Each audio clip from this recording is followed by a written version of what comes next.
تو وہ جا کے ملے ہیں, اس کے لیے وہ ہمدردیاں رکھتے ہیں. حالانکہ اس بندے نے ڈیوڈ لو پہ کیپٹلائز کیا, 55 جلسے کیے. یہاں پہ 1800-2000 ڈاکٹر ہیں جو, میرا مقصد ہے, ان کے پیٹ خراب ہو چکے ہیں.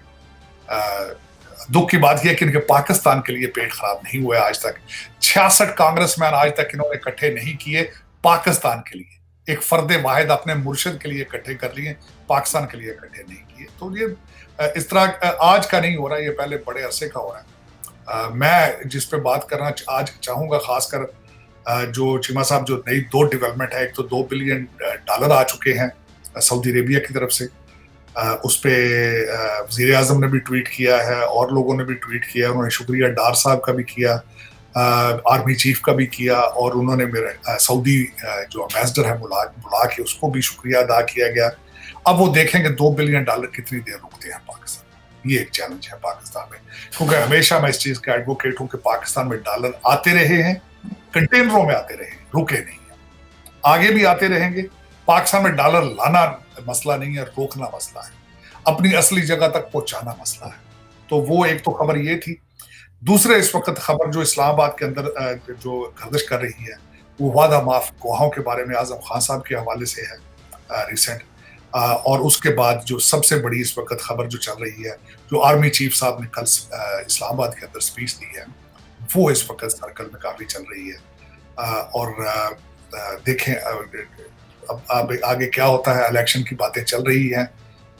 میرے خیال میں اگر مجھ سے ذاتی طور پر پوچھا جائے کہ پاکستان کے الیکشن ابھی حالات سازگار نہیں ہیں, میرے خیال میں کئی لوگ میری طرح کے ایسے موجود ہیں جو سمجھتے ہیں کہ پاکستان میں ایک انٹرم ٹیکنوکریٹ سیٹ اپ آنا چاہیے جو 1 سال کے لیے چلے. پاکستان کے اندر پولیٹیکل اسٹیبلٹی سے زیادہ اکنامکل اسٹیبلٹی کی ضرورت ہے. اس وقت کرائسس سخت ہے, آپ کی بلیڈنگ جاری ہے, کرپشن مسلسل جاری ہے, پیسہ بھاگ رہا ہے, لوٹا جا رہا ہے, ڈالر افغانستان جا رہے ہیں آپ کے کنٹری سے. آپ کو سب سے زیادہ نقصان پچھلے جو 1 سال کے اندر ہوا ہے, میں سمجھتا ہوں, اور سب لوگوں کو پتا ہے, ایجنسیوں کو بھی پتا ہے, کہ وہ جو کوئلہ لے کر آتے تھے یہاں پہ ہمارے افغانی بھائی ٹرکوں پہ, وہ واپسی پہ روپے نہیں لیتے تھے, وہ ڈالر نہیں جاتے تھے. وہ پتا تھا سارا, سب لوگ اس میں شامل تھے.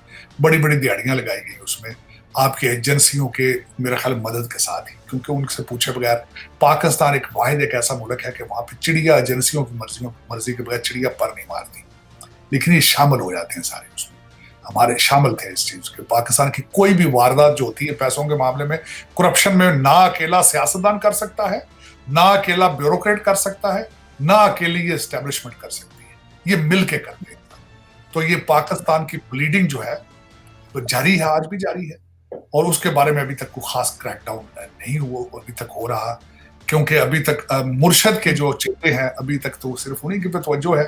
پتہ نہیں اب آگے مزید کتنا عرصہ لگے گا اس پہ, لیکن میری یہی خواہش ہے کہ کل میں سپورٹ کروں گا ذاتی طور پہ. میرا جو خیال ہے کہ جو ایگریکلچر ریولوشن کی کل بات کی گئی اسلام آباد کے اندر, اور اس میں سعودی عربیہ کی اور چائنا کی اس کے اندر انویسٹمنٹ ہوگی, میں اس کے حق میں ہوں. کئی لوگ اس کے کرٹک ہیں, وہ کہتے ہیں فوج کو کرنے کی ضرورت نہیں تھی, فوج کو یہ نہیں کرنا چاہیے, لیکن میں اس پہ توجہ دیتا ہوں کہ آبجیکٹو کیا ہے, پاکستان ہے.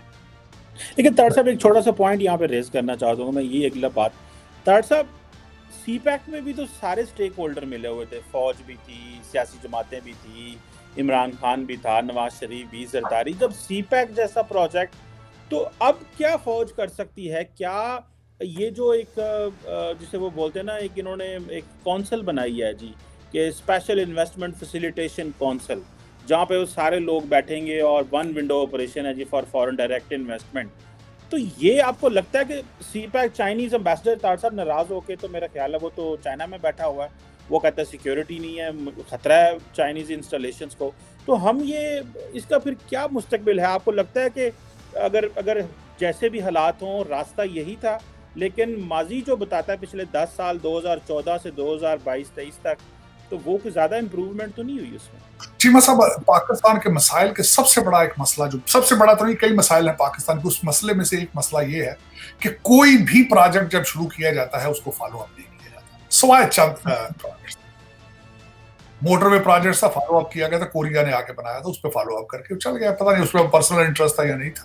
میں یہاں پہ ایک چیز کوٹ کرنا چاہوں گا کہ اگلے دن ایک ہمارے ایسٹرن یورپ ایک کنٹری ہے، اس کے ایمبیسڈر نے کہا ہے کہ میں دوسری دفعہ یہاں اپوائنٹ ہو کے آیا ہوں، میں جب پہلی دفعہ اپوائنٹ ہو کے آیا تھا پرویز مشرف ہم کچھ ایمبیسڈرز کو لے کر گوادر گئے تھے دورے، اور وہاں پہ انہوں نے سگار اپنے منہ کے اندر ڈال کے تو انہوں نے گوادر کی طرف دیکھ کر کہا تھا ہم اس جگہ کو دبئی بنائیں گے، آپ جب دوسری دفعہ یہاں اپوائنٹ ہو کر آئیں گے یہاں آپ آ کے تو آپ اسکائی اسکریپر دیکھیں گے، ہائی رائز بلڈنگ دیکھیں گے،